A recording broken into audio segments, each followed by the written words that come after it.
जैसे इन्होंने कहा एक कक्षा में 60% विद्यार्थी भारत से हैं और विद्यार्थियों का 50% लड़कियां हैं। मान लेते हैं कहीं वहां पे 100 लड़के, 100 स्टूडेंट हैं टोटल। 100 में से 50 लड़का और 50 लड़की, यही हुआ ना? यहां तक समझ में आया? Yes sir. ठीक है, यहां तक समझ गए। अब देखो, 60% विद्यार्थी यहाँ पे कह रहा है भारत से है, मतलब 100 में से 60 स्टूडेंट हैं भारत के। भारत कितने हैं? 60। और विदेश के कितने हुए फिर? विदेशी कितने हुए? सर 40। 40। 40। 40 हो गए, इतना समझ गए। अब ये कह रहे हैं कि यदि भारतीय विद्यार्थियों में 30% लड़कियां हैं, भारतीय विद्यार्थी में, मान लीजिए भारतीय विद्यार्थियों की संख्या कितनी है? 60। भारतीय विद्यार्थियों की संख्या कितनी है? 60 ना भाई। जी तो 60 का 30% ही लड़कियां हैं ना, 60 का 30% लड़कियां होंगी। 18। तो 60 गुणे 30/100 कट गया, 18 लड़कियां भारत की हो गई। मतलब भारत से देखेंगे तो 42 लड़का और 18 लड़की। क्लियर यहां तक? Yes sir. यहां तक जी क्लियर। सर। अब ये कह रहा था कि 50 लड़कियां हैं टोटल, सभी पूरे स्टूडेंट्स में 50 लड़कियां हैं। तो भाई 18 लड़की तो भारत की हो गई, बची कितनी लड़कियां? 50 में से 18 माइनस कर दो सीधे, कितने बचे? 32। 32। 32 तो लड़कियां हो गई। विदेशी बच्चों की संख्या कितनी थी? 40। बत, विदेशी स्टूडेंट्स की संख्या है 40। तो 32 लड़की हैं विदेशी, तो लड़के कितने बचेंगे? 40 में से 32 माइनस करो, 8। 8। 8 विदेशी लड़के होंगे, लेकिन यहाँ पे ये पूछे संख्या नहीं। म्यूट, म्यूट करिए मेहनाज। 40 में से, क्योंकि यहाँ पे संख्या नहीं, यहाँ पे प्रतिशत पूछा जा रहा है। 40 विदेशी बच्चों में से 32 लड़कियां हैं, मतलब कितना प्रतिशत हो गया लड़की की संख्या? लड़की कितने प्रतिशत हो गई टोटल विद्यार्थियों के विदेशी में? लड़की सर 32 हुई और 8 लड़के हुए सर। अरे भाई, हम कह रहे हैं विदेशी बच्चों की संख्या 40 थी मात्र। अगर उसमें से 32 लड़कियां हैं विदेशी, तो कितना प्रतिशत हुआ लड़कियों की संख्या? ऐसे कर लेंगे ना, 32 गुणे 100/40, तभी प्रतिशत निकलेगा ना लड़कियों का। तो हमने क्या किया, एक जीरो कट गया, 4 से 32 को डिवाइड किए, 8 आया, 8 गुणे यस 10 कर दिए तो कितना हो गया? 80% लड़कियां हो गई, है ना? विदेशी बच्चों में लड़कियों का जो प्रतिशत है वो 80 है, तो लड़कों का कितना प्रतिशत बचा? अरे 100% 20। होता है। 20 सर। Yes sir. 20 बचा फिर। इसका सही उत्तर 20 20 हो जाएगा। समझ गए। या फिर इसको लड़कियों का प्रतिशत ना निकाल के हम लड़कों का भी प्रतिशत निकाल सकते हैं। 40 में से 8 लड़के हैं, तो 8 गुणे 100/40 40। काट दिए, 4 दुआई 8, दो दहम, दो दाएं 20। बात समझ में आ गया है? Yes sir. प्रश्न आप पैराग्राफ देखें। परिच्छेद 1 दिया गया है, शोधकर्ताओं ने मटर के कीड़ों, रस चूसने वाले कीड़ों से युक्त कृत्रिम तृण भूखंडों को रात में स्ट्रीट लाइट के अनुरूप आलोकित किया है। ऐसा कुछ परिच्छेद है आपका, सिंपल सा। अब इसका देखिए प्रश्न क्या पूछ रहा है। ये प्रश्न में पूछा गया, उपर्युक्त परिच्छेद के आधार पर प्रतिपादित निम्नलिखित में से कौन सा कथन सर्वाधिक निर्णायक निष्कर्ष को सर्वोत्तम रूप से दर्शाता है? ठीक है। अब उच्च तीव्रता युक्त प्रकाश की तुलना में निम्न तीव्रता युक्त प्रकाश का पौधों पर अधिक प्रतिकूल प्रभाव पड़ता है, कुछ ऐसा। अब हम अपना वो देख लेंगे। प्रकाश प्रदूषण का किसी पारिस्थितिक तंत्र पर स्थायी रूप से प्रतिकूल प्रभाव पड़ सकता है। देखो ये वाला अभी थोड़ा सा हम लग रहा है कि ये वाला हो सकता है, लेकिन अभी उसको हम देख लेते क्या है। इसमें कह रहे हैं तृण भूखंडों को रात में स्ट्रीट लाइट के अनुरूप आलोकित किया गया। इन्हें दो अलग अलग प्रकार के प्रकाश में रखा गया।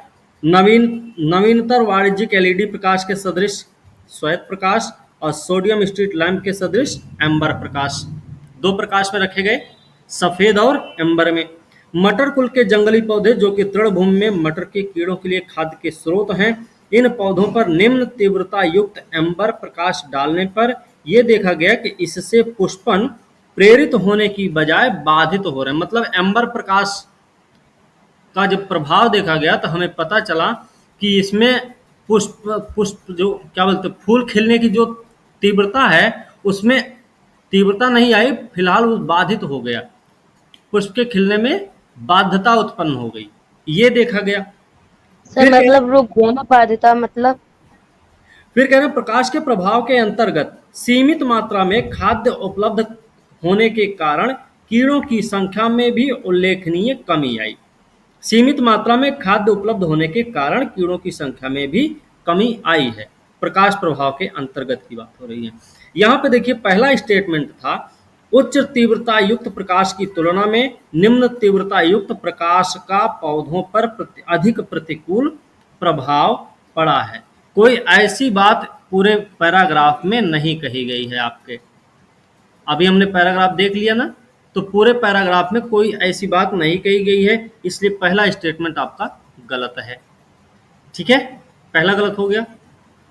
दूसरा हम पढ़ लिए थे प्रकाश प्रदूषण का किसी पारिस्थितिक तंत्र पर स्थायी रूप से प्रतिकूल प्रभाव पड़ सकता है।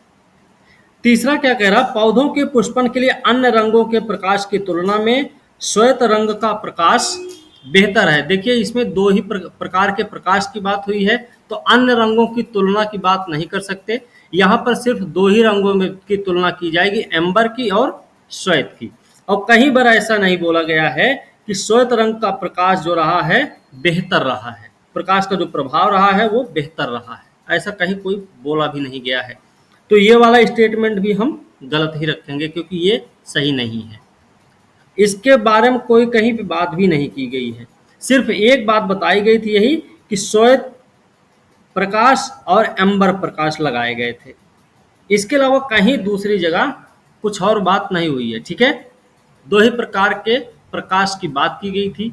एम्बर की बता दी गई एम्बर का प्रभाव क्या रहा है, श्वेत का प्रभाव नहीं बताया गया है, लेकिन इसका मतलब ये नहीं है अन्य रंगों की तुलना में श्वेत जो प्रकाश है वो ज़्यादा प्रभावी, ज़्यादा अच्छा होता माना जाए, ऐसा भी नहीं हो सकता है। ठीक है ना, तो तीसरा स्टेटमेंट आपका ऐसे भी गलत हो गया। चौथा स्टेटमेंट, किसी पारिस्थितिक तंत्र में उपयुक्त तीव्रता का प्रकाश न केवल पौधों के लिए बल्कि प्राणियों के लिए भी महत्वपूर्ण होता है। इसका कोई लेना देना यहाँ पे नहीं है ना, बात समझ में आ रही है।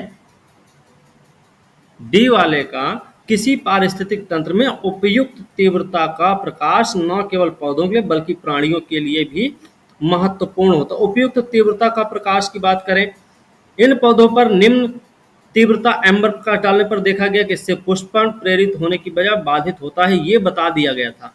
लेकिन कहीं पर यह नहीं बताया गया था उपयुक्त तीव्रता प्रकाश की उपयुक्त तीव्रता से ये वाला प्रभाव हो सकता है या अच्छा हो सकता है, ऐसा कुछ नहीं बताया गया था। बात समझे ना? जी सर।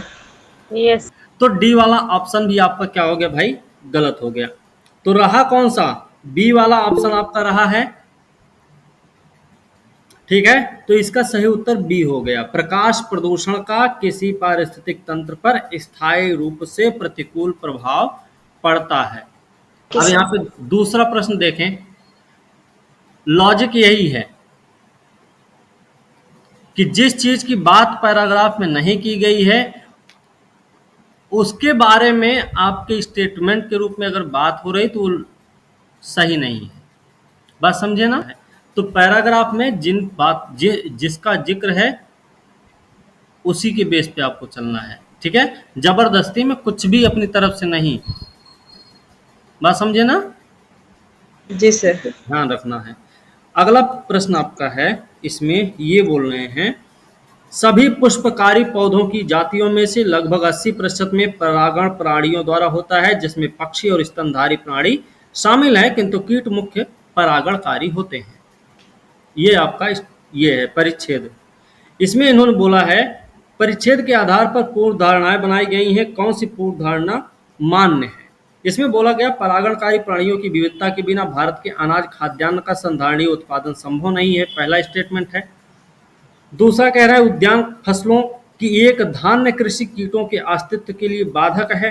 तीसरा प्राकृतिक वनस्पति से विहीन कृषि क्षेत्रों में परागणकारियों की अत्यधिक कमी हो जाती है। और चौथा है कीटों में विविधता पौधों में विविधता लाती है। ऐसे नहीं लॉजिक पहले। परागण हमें पौधों से उत्पन्न कई औषधियों के साथ साथ विविध प्रकार के खाद्य उपलब्ध कराने के लिए उत्तरदायी है। विश्व की कम से कम 1/3 कृषि फसलें परागण पर ही निर्भर हैं।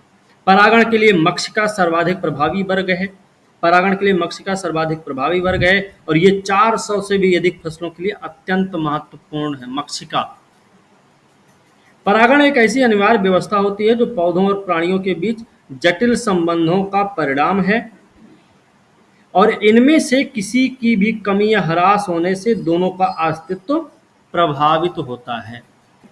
प्रभावी परागण के लिए मूल प्राकृतिक वनस्पति के आश्रय जैसे संसाधन की जरूरत पड़ती है। इसमें पहला स्टेटमेंट क्या था? परागणकारी प्राणियों की विविधता के बिना भारत के अनाज खाद्यान्न का संधारणीय उत्पादन संभव नहीं है। पूरे पैराग्राफ में कोई ऐसी बात आपको दिखी है कि भारत में भी ऐसा कुछ बात किया गया भारत के लिए कि भारत में ऐसा होना चाहिए था? नहीं कहीं लिखे। पूरे पैराग्राफ में? नहीं सर। तो पहला स्टेटमेंट आपका ऐसे भी निकल जाएगा। दूसरे स्टेटमेंट में उद्यान फसलों की एक धान्य कृषि कीटों के अस्तित्व के लिए बाधक है। कुछ ऐसा भी है इसमें, देखिए पैराग्राफ में पूरा कहीं दिया था क्या?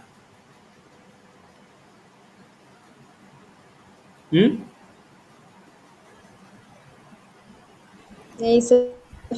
कुछ भी ऐसा नहीं है, ठीक है ना। और उद्यान फसलों की एक धान्य नहीं। कृषि कीटों के अस्तित्व के लिए बाधक है।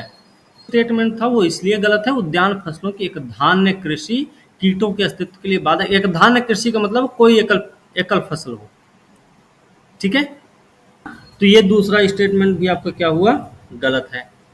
अब यहाँ पे तीसरा स्टेटमेंट कह रहे हैं कि प्राकृतिक वनस्पति से विहीन कृषि क्षेत्रों में परागण कार्यों की अत्यधिक कमी हो जाती है होती है। बोला गया है इसमें प्रभावी परागण के लिए मूल प्राकृतिक वनस्पति के आश्रय जैसे संसाधन की जरूरत पड़ती है। मतलब प्राकृतिक वनस्पति अगर जहाँ पे नहीं है उस कृषि क्षेत्र में परागण कार्यों की कमी ही पाई जाती है, ठीक है।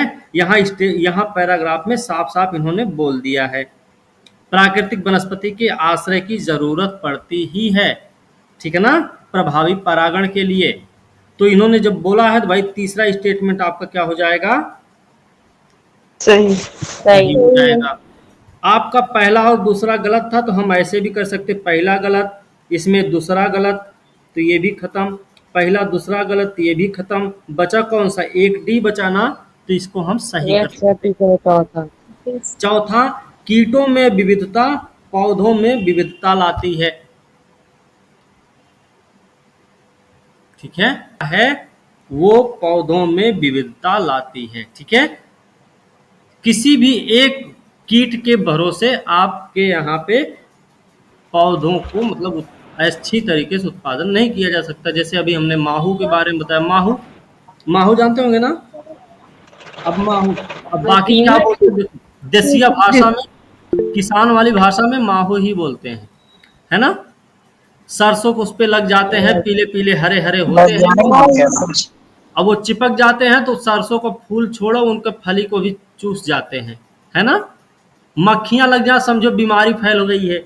लोग बोलते हैं मक्खी लग रही भैया धान में, तो क्या लेके कोई वो होता है पाउडर जैसा, उसको छिड़क देते हैं ले जाके। नहीं, ऐसा ही करते हैं। तो कीटों में विविधता भाई पौधों में विविधता लाती है, इस बात से इनकार नहीं किया जा सकता। तो चौथा भी स्टेटमेंट आपका सही हुआ और ये दोनों के दोनों स्टेटमेंट आपके सही होंगे, पहला दूसरा गलत है। ठीक है ना।